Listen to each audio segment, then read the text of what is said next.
اما روز غدیر بارانوک آیات کچیک هید غدیری جغن نازل سومین من جمله خداوند متعال اسکسل مولد اليوم اکملت لكم دینکم و اتممت علیکم نعمتی و رضیت لكم الاسلام دینا. دیرین ناس ینتی دین پو چوس پو کامل بس و ینتی که نعمت پو تمام بس و دیرین راضی سون کی ینتی دین پو ینتی آین پو اسلام دکتر. علامه امینی فیقبوس کری موسوعی الغدیر یانو اهل سنتی شغبون یانو منابع کن یانو سولان منبع ذکر بید کی کنیز بیان بسید دی آیه شأن نزول پو روز غدیرین یعنی غدیری جغا دی آیه و نازل سوس نی دی آیه کنگان ایران استفاچد عظمت روز غدیر. اولا اکمال دین انسو، ثانیا اتمام نعمت انسو، ثالثا خداوند متعال راضی سوندرین کی انگان یری چوس پو اسلام دکتو. و همچنین غدیر سوی بارانوگین اعلان ولایت علی ابن ابی طالبین. علی ابن ابی طالبی فیقبوگت شخصیت چینسو. خلیل ابن احمد مبدع علم عروضی و کوئی کتاب العین پانس اهل علم لخلاصر تخفه وقتی که کتب لغت کنین و مراجعه بنا یکی از کتب مرجع کتاب العین فراهیدی. خلیل ابن احمدی کنه کوئی کنه سوال بیت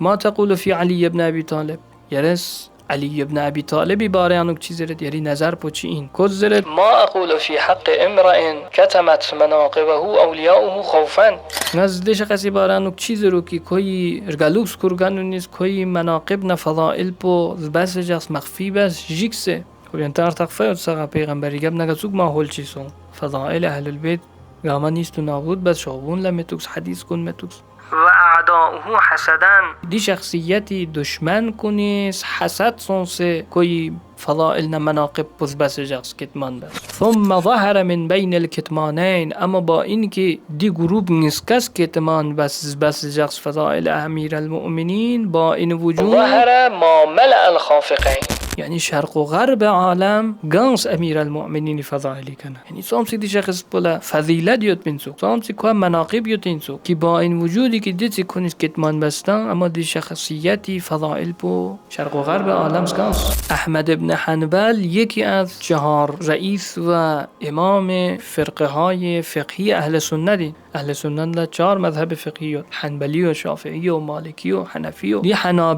حنبلی کنی امام پو احمد ابن حنبل. احمد ابن حنبل زرد ما جاء لأحد من اصحاب الرسول صلی الله علیه و آله و سلم من الفضائل مثل ما جاء لعلی ابن ابی طالب. اصلا پیغمبری اصحاب کنیانو ننیرلتنا سوان امیر المؤمنین حساب کل فضائل من دوگ اصلا امیر المؤمنین فضائل بطوس فضیلت نتوس اصلا پیغمبر اکرمی صحابی کن لبن سوان دیتوق فضیلت یونسمه سوک شخصیت چین سوک غدیری جغ شخصیت پو حالا سامسی با این که دید درجه و بلند دیتوق عظیم شخصیت چیک اما سامسی کوی که ظلم سونسدو مظلومیت بانگت سودو. ابن ابی الحدید از نقل بید ابن ابی الحدید معتزلی است نقل چه بندو که امیر المؤمنین فیق بز مسجد یعنی خطبه زرنیت بین اذ قام اعرابی فصاحه یک وقت اعرابی چیز یونس کسکت پو فریاد پو بلند بس و مظلمتا امیر المؤمنین فیق بز کو بلای بس دون لیون فلما دنا کدون لیون سه خلاصه بیان بینا دیر گب نه امیر المؤمنین کوی اسپران لنین من ین ارگب نه علی ابن ابی طالب فیق بز کو کسل مول انما لك مظلمه واحده ریک ظلم چیک زونستو و انا قد ظلمت عدد المدر والوبر اما علی کا خلاصه به تعداد مدر و بر نیک ظلم بس یعنی به انتها مدر زچین سکمبو کلق کن و بر زچین دی شنابون دونی بال کن یعنی خلاصه کنایه از کسرت امیر المؤمنین زرد گامز نیک ظلم بس دی شخصیت بک تامسی ظلم سوسو حالا دین نسبت لنگان یری وظیفه تامسی سنگین چه خصوصا گن ایران سربازان امام زمان طلاب کن یعنی محبین اهل البیت وظیفه ارجو دی حدیث من از قبلا نقل بس بین اما حالا چون که خالی از لطف مدی حدیث بیان دوباره ذکر بد ابن عباس اس پیغمبری کنه نقل بندو پیغمبر اکرم اس کسل مزلو انما رفع الله القطره عن بني اسرائیل بسوء رأیهم فی انبیائهم خداوند متعال از بنی اسرائیلی کنه باران رحمت بتنزلو محروم بسلو سلب بسلو چه چون که کنتی انبیاء نسبت ل کنتی پیغمبر کنی نسبت ل کنی بدگمان جخ سوء زن جخ نیت پو فکر پو سنبا و خراب جخ پیغمبر کنین نسبت له. و ان الله یرفع القطر عن هذه، اما خداز دی امتی کنه باران رحمت سلب بچین محروم بچین نام به بغضهم علی ابن ابی طالب. یعنی دی امت پس اگر کتو بغض علی جغ نسنین بیانو امیر المؤمنین نسبت لسنین بیان عداوت جغنه کن جغنه خداز باران رحمتی کنه محروم بچس این زوگ دی امت. خب دیگه ادامه روایت یا نوزرت شخصی دی حدیث بطور بنا پیغمبر دی کسل بطور بنا کو تعجب بس انکار بس کو لانس سوال بس. و هل یبغض علیا احد؟ یا رسول الله آیا اصلا علی ابن ابی طالبی بغض و عداوت من سوز کرچنسنی پیانو آیا یونچس این دیزوخ شخصی پیغمبر اس کسل من قال نعم بله یونچس این دیگه مصداق چیک بغض نه عداوت لمعرفی بس که او دی مصداق بگن یران خطرین غن یران گرفتار بچسی چی کسل مولد کسل مز قال نعم القعود عن نصرته بغض. امیر المؤمنینی نصرت بیتیم پیکا یران ملانز نه یران شور نه ابن نه صدوق نه دو بغضین مصداق معرفی بید پیغمبریست. دیگه مشکل چید غن یران روزی که غن یرس امیر المؤمنین امداد برگوش است اینا اودی جا غن یران صدوق نه اودی جا غن یران چا مبانه لقبی که لقبا جا صدوق نه تو غن یرسنین بیانو بغض یاد بی علامت. لذا غن یری وظیفه لیکسینه دو چندان سنگین. روایت پو اقبال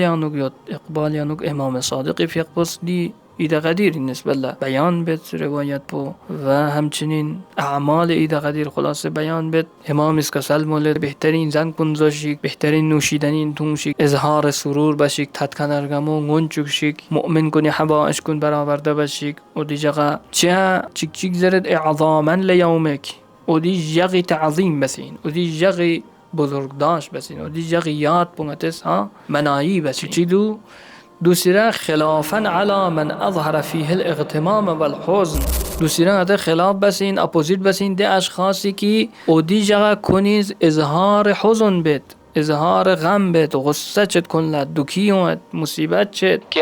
غدیر لبزره دی اشخاص کنی خلاف بسی این قطعه امام صادق بزره دنیا خلاف بسی ضاعف الله حزنه و غمه. یعنی امام از آخر بگه دعا بید خدا دیزو اشخاص کنی حزن غم پو تب کن لمصیبت بگن لچچو. خب دی جغی نسبت لکن لنام امیر المؤمنین نسبت لحزن بکن لکی مچچ از این وقتی که غن هرس هر سال پهلی سال پو بسی گتز باشکوه تر مفصل تر اگر کتو غن هرس غدیر پو مناهی بنا اگر کتو اودی جغ پو گتز مناهی بنا اگر کتو اودی جغ پو گتز سرور بنا دی اعمالی که غن هرا بیان بستن ودون عمل با غن هری اهل و عیالی که توسعتانا غن هری زنزوس یانو کنلر تخفت چو که ها غدیر فرق دو یان اسپیشل جغ چیگین چو غدیر جغ لبنان اتی تدکن ارگموی جغ این زره کنلر تخفت چو نه این که غدیر آن لبت چند فرق چمت گندن اتزاقس بسه دوگت نه بهترین گنچن گن اظهار سرور بس شرق و غرب عالم لنگون چو که نتا درین تتیاد شرق و غرب عالم لنگون چو که آقا درین روز غدیرین من غدیر لپیغمبر اکرمیز اعلان ولایت بس بین امیر المؤمنینی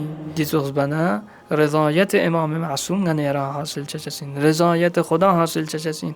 و دی دشمنان اهل البیتی کنی حزن پدا تبتم غتز اضافه چچکسین.